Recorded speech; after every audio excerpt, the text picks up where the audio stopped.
So I'm Danny Rutledge. I'm the shop foreman here at Toyota Rockwall.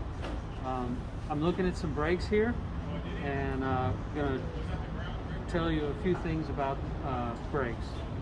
Now these that we're doing, I have brake gauges that give me how much life is left. These are 12s. They're fairly new brakes.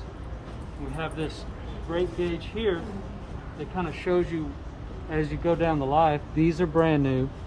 These are about mid-range, and these are brakes that need or should have already been repaired. So when you get down to the yellow, you need to start thinking about replacing the brakes. When you replace brakes, you take the caliper and the brakes off, and we turn these to make sure that they're true, so that you don't get any kind of vibration when you're braking.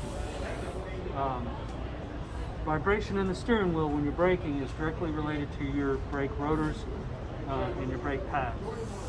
We want to keep the health and the life of your brakes to the best standard that we can.